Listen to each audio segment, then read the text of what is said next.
Hi there, I'm Lisa Salyer, and I'm a Technology Integration Specialist in Johnson County. And I'd like to thank all the staff of KVEC for putting on this wonderful action research, and also Real Appalachia for working with the action research process, because I feel like I've been developing over a period of 2 years trying to really wrap my head around the entire process. So what I was working with was creating a unit, and I was really intrigued by your unit on the with the trees and focusing and honing in on Appalachia. We are tasked with world competency, and our students are asked to do things to connect with others.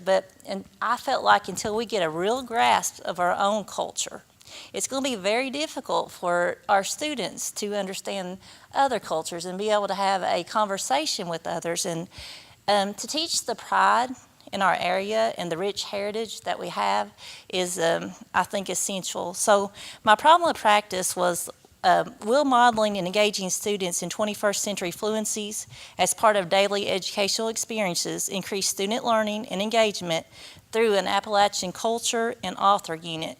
And what I did was I put all this onto a blog, which is a digital poster, and I've housed this on the hauler.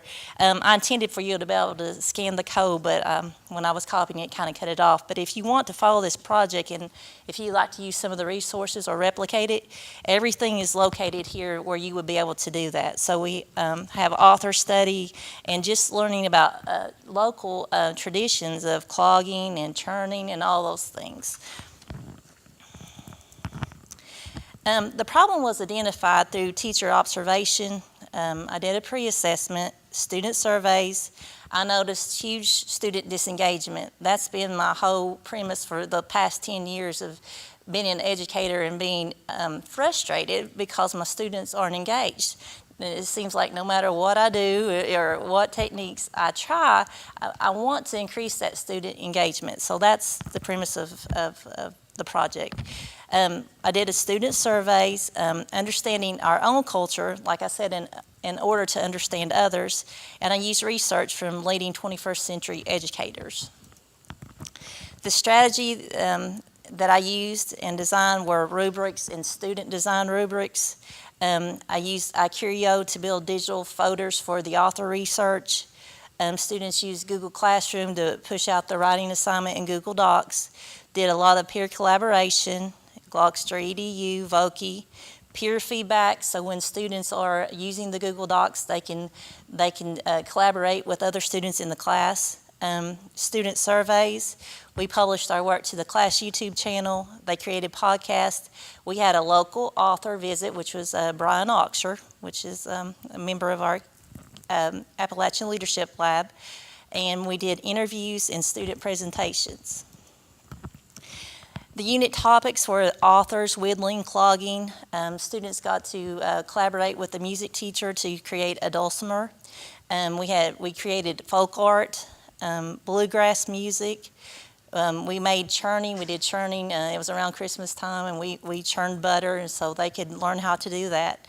And looking at the Appalachian region and what states make up the Appalachian region, quilting, we look at all the local entertainers and what rich, and you could see by the performances today.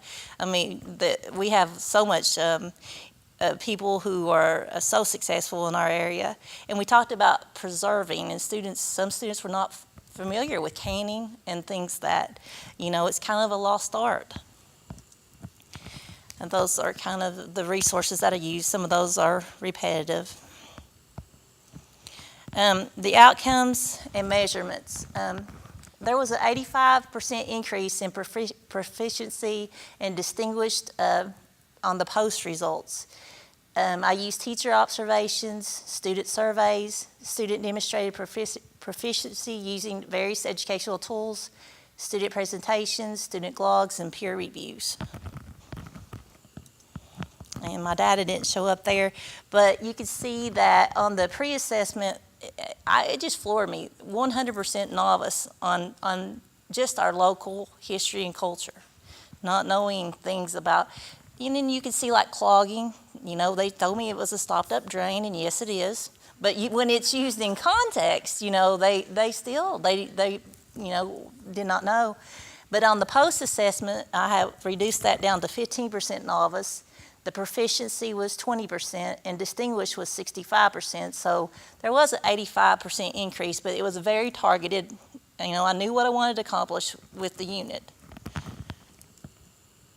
Now, the next steps, I compared my observations and my student performance to previously taught instructional units. I also noted the difference in student engagement and interest.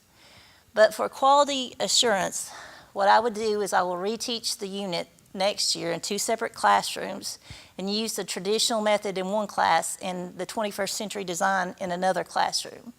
I'll continue to use 21st century instructional strategies in daily instruction, continue to receive student feedback, and continue to provide students the opportunity to use 21st century fluencies in daily instruction.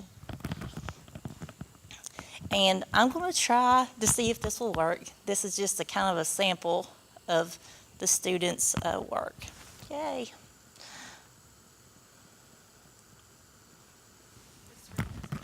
Oh, boo. It's showing up here, but I won't be able to flip it around, but that's okay.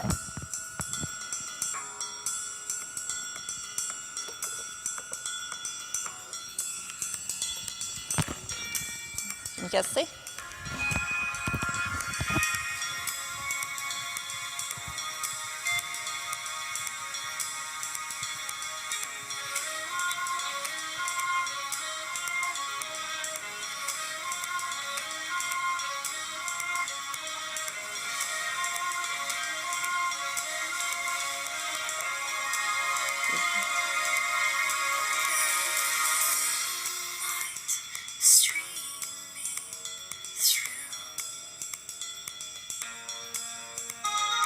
They love making the butter. It's the best thing ever.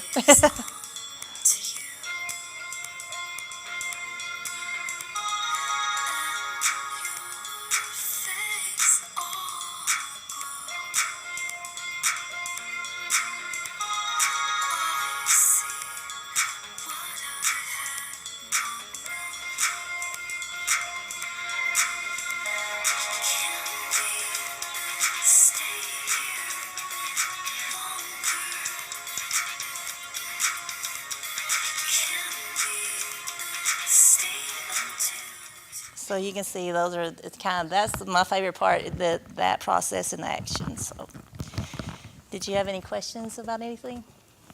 So on the holler, did you post like your resource people, like for the butter training? No, I actually bought those. I was thinking about what she was talking about, buying your actual take home. Yeah, and I wanted to spread it across the district. So, I did that and just tried to be as efficient as I can. And we didn't get to that. We were planning on doing that. Our music teacher was going through the process of creating it with them. But we definitely were going to plan to do that.